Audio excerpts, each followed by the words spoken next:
O Luiz Carlos Euclides, gente, é uma peça fundamental. Recentemente, eu trouxe aqui um áudio do Luiz Carlos Euclides, aonde ele disse num testemunho que há alguns anos atrás, quando ele era criança, jovem, adolescente, ele teve contato com o ocultismo, tá, gente? O ancião do Brás, que hoje está ali no Brás, dos mais antigos, que está ali, que veio de Viçosa e hoje está no Brás, que ensina as pessoas o tal do evangelho na congregação, é ele que está à frente dos tópicos de ensinamentos, tudo.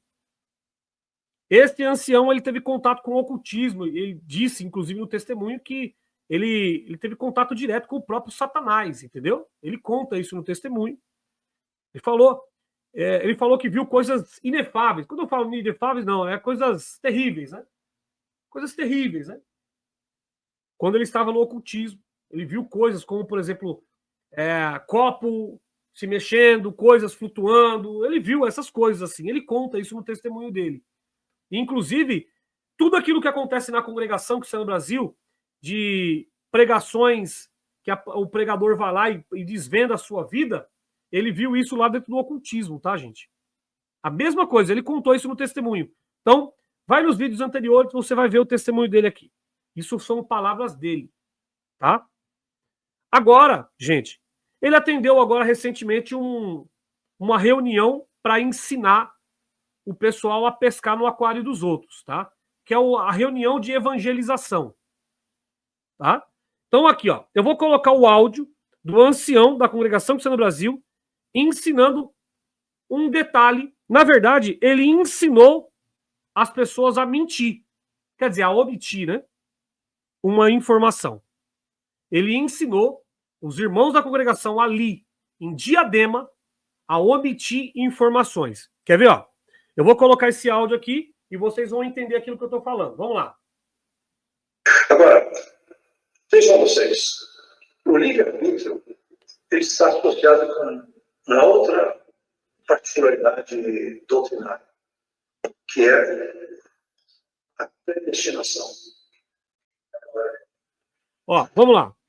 Vamos começar aqui. Esse áudio aqui, ele fala sobre predestinação. Ele não deveria nem estar tocando nesse assunto porque ele não é calvinista, mas ele acredita na predestinação. Era algo que na congregação não existia. Tá? Não existia na congregação qualquer tipo de tópico de ensinamento, doutrina sobre predestinação. Foi ele que trouxe essa questão. Por quê? Porque ele tem traços de calvinismo. Então ele diz aqui que a onisciência está totalmente interligado com a predestinação. Então vou dar um exemplo aqui a vocês. Você tem um Deus que ele é onisciente, ou seja, ele sabe de tudo. Então ele sabe o que passa na minha mente, na mente de vocês, ele sabe o que se passa na mente de qualquer pessoa, porque a mente dele, o entendimento dele, a consciência dele está no hoje, no amanhã e no passado também. Ele conhece tudo. Ele conhece tudo aquilo que vai ser formulado, que vai ser feito, que vai aparecer no mundo, ele já sabe de tudo. Isso aí é onisciência, abarca tudo, tá? Onisciência. E aí nós temos a predestinação. A predestinação, que foi algo criado pela religião, é um Deus que lá antes da fundação do mundo, ou seja, antes dele criar o Jardim do Éden, antes de ter aquela briga lá, que está escrito em Ezequiel, a briga lá no céu, lá do tal do... né? Antes de tudo isso, o próprio Deus ele já tinha predestinado a todas as coisas aqui.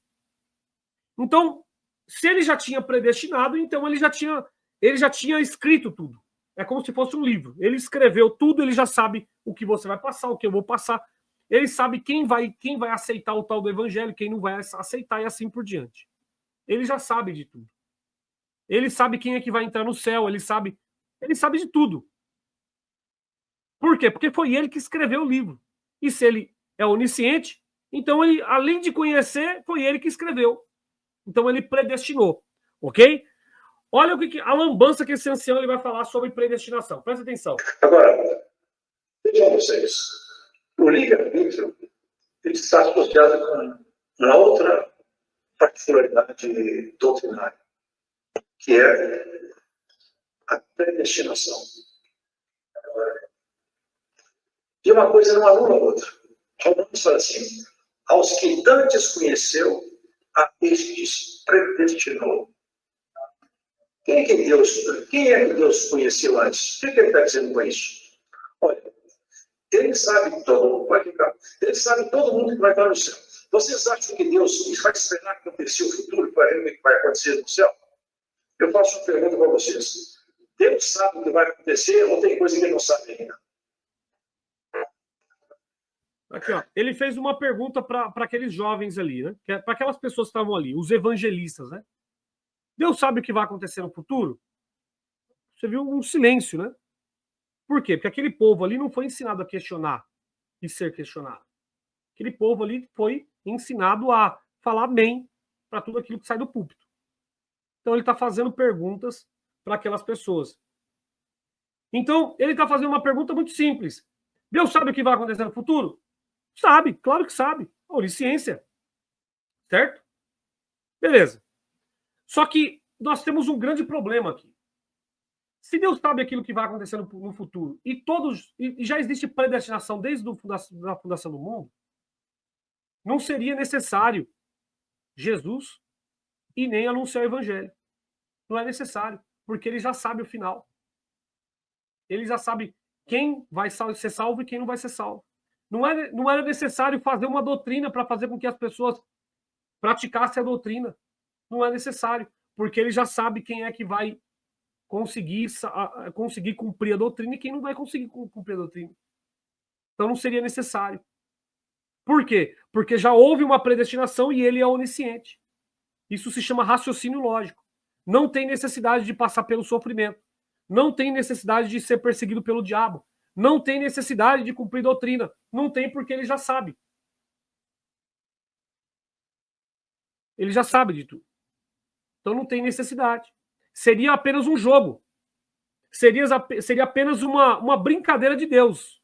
Porque se ele já sabe de tudo, ele escreveu o livro, ele está vendo pessoas chorando, pessoas com deficiência, pessoas com problema de saúde, problema psiquiátrico, pessoas tirando sua própria vida, meninas sendo estu, entendeu? Jovens sendo molestados e várias outras situações. Ele está vendo porque foi ele que escreveu tudo. O que ele está dizendo aqui é que Deus, ele criou tudo. Todas essas coisas sangrentas também que existem na humanidade, foi ele que criou. Porque ele já predestinou. Se ele predestinou, foi ele que escreveu. Foi ele que tá fazendo tudo isso que acontece. Essas bombas, esses ataques, as pessoas inocentes morrendo, tudo isso. Porque se ele prega predestinação, ele está dizendo exatamente isso. Que Deus, ele criou tudo isso. E ele apenas fica assistindo, porque ele não vai intervir em algo que ele próprio já criou e ele já sabe. Ele não vai intervir. Ele não precisa. Vamos continuar, vamos lá. Vocês estão muito calados. Sabe ou não sabe? Sem dúvida. Mentira. Isso chama-se onisciência, claro que ele sabe. Ciência. Então quer dizer que eu posso falar outra coisa por consequência. O irmão, por exemplo, eu posso falar assim, você está no céu, eu vi você lá. Se eu fosse Deus, né? Eu tive lá no céu, mas eu aqui ainda, mas eu já estive lá. Eu vi lá, você não fazer assim aqui, não. Sabe o que o futuro para mim? Diria Deus. Já passou. Não tem evento que me surpreenda. Eu conheço tudo que vai acontecer. Portanto, você é predestinado, predestinado. Todo mundo aqui é predestinado. Sabe o que? Eu já vi todos vocês no céu. E deles? Eles estão praticando o livre-arbítrio, porque eles não viram o futuro. Tá vendo? Aqui, ele comete um erro grande. Ele comete um erro grande. Porque na hora que ele tá montando o cenário e tá falando assim, olha, se eu fosse Deus e tivesse a mente de Deus, eu poderia olhar para você e falar assim, olha, você é um predestinado, você é um predestinado, você é um predestinado. Eu já te vi lá no céu. Comigo, eu já te vi lá no céu, porque eu sei de tudo. E aí teve um momento aqui que ele falou, e aqueles? No caso, esses. Aí ele próprio respondeu, esses aí estão exercendo o livre-arbítrio. Gente, isso aqui é o maior erro teológico que existe. Isso aqui é uma bizarrice para um homem desse. Porque se ele está pregando predestinação para as pessoas, a predestinação não existe livre-arbítrio. Porque se Deus ele já escreveu o livro, ele já sabe de tudo aquilo que vai acontecer no livro, e ele é onisciente, logo as pessoas elas não têm livre-arbítrio, porque elas estão cumprindo um papel de um personagem que foi o dono do livro que escreveu. Vocês entenderam? Então, quando ele fala que as pessoas têm livre-arbítrio, que algumas pessoas têm livre-arbítrio, ele está mentindo, ele está confundindo a mente das pessoas. E ele sabe disso. Ele está criando uma confusão na mente das pessoas. Se ele acredita na predestinação, conforme o tópico de ensinamento da congregação, a predestinação tira todo o livre-arbítrio do ser humano. O ser humano não tem livre-arbítrio. Vou dar um exemplo a vocês. Quando vocês vieram ao mundo, antes de vocês virem, vocês têm consciência que vocês questionaram se vocês poderiam ter vindo para cá com o olho verde? Ou com o olho azul? Ou com o cabelo liso? Com muito cabelo? Vocês chegaram a dialogar com alguém antes de vir para cá? Se vocês, eu quero morar lá nos Estados Unidos, quero morar na Alemanha, eu quero morar no Japão. Não, eu quero morar numa família rica. Vocês chegaram a dialogar com uma pessoa antes de vir para cá? Houve uma pesquisa? Vocês vieram para cá, para esse mundo, e simplesmente, quando vocês observaram, esse daqui é o meu cabelo, esse aqui. Mas eu não queria, mas veio desse jeito. Então não tem livre-arbítrio. Não se tem. Para o cristianismo, não tem livre-arbítrio. Para o cristianismo, não tem. Quem prega a predestinação, quem acredita na predestinação, não tem livre-arbítrio. Você veio para cá, pronto, foi uma pessoa que te trouxe para cá e você não teve direito a posicionamento nenhum. Pronto, resumiu. Só que esse ancião ele vai complicar a coisa, quer ver?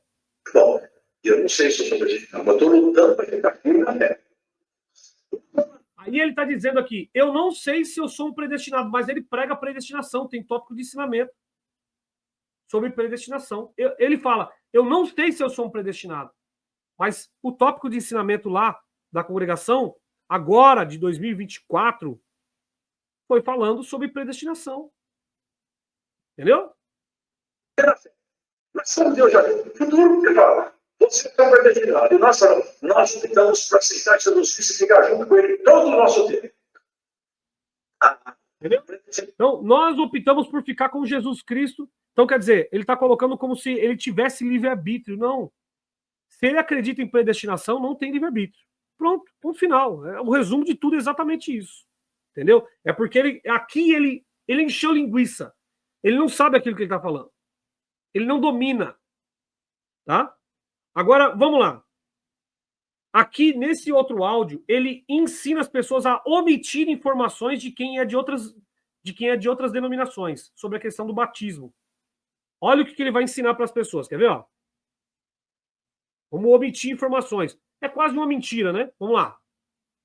Se alguém se batizou por imersão, está no nosso meio, está congregando, e fala, eu não quero batizar. O que nós fazemos? Batiza, vai para o inferno? O que vocês acham? Deixa a pessoa à vontade.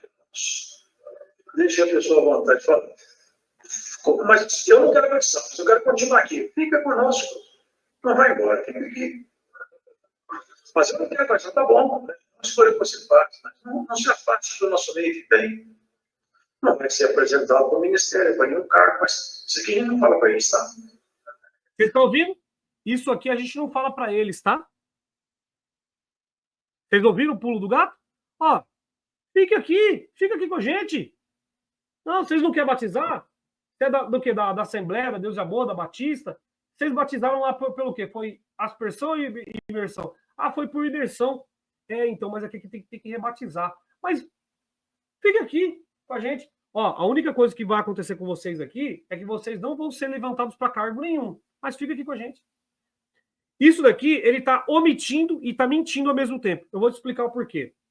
Porque não é só não ser levantado para o ministério, é não ter liberdade na igreja. Ou seja, ele não é considerado como irmão na CCB. O tópico de ensinamento de 64 diz Só são considerados nossos irmãos aqueles que são batizados na congregação cristã no Brasil. O tópico de ensinamento. Então ele está ensinando as pessoas a omitir e a mentir ao mesmo tempo. Olha a frase que ele fala. Isso aqui nós não falamos, viu? Vou colocar de novo, olha só. Não vai embora, fica aqui. Mas eu não quero passar, tá bom. Né? Uma escolha que você faz. Não se afaste do nosso meio que tem. Não vai ser apresentado para o ministério, para nenhum cargo, mas isso aqui a gente não fala para eles, tá? Mas fica conosco, fica aqui, seja bem-vindo. Muitos desses, alguns se batizam, outros não. Mas são muito bem-vindos, são queridos entre nós. Se alguém se batizou por imersão, está no nosso... Aí ele fala assim, são muito queridos, são muito bem-vindos entre nós. Não, meu amigo, Luiz Carlos Euclides, com todo respeito, essas pessoas, para vocês, elas só prestam para dar coleta.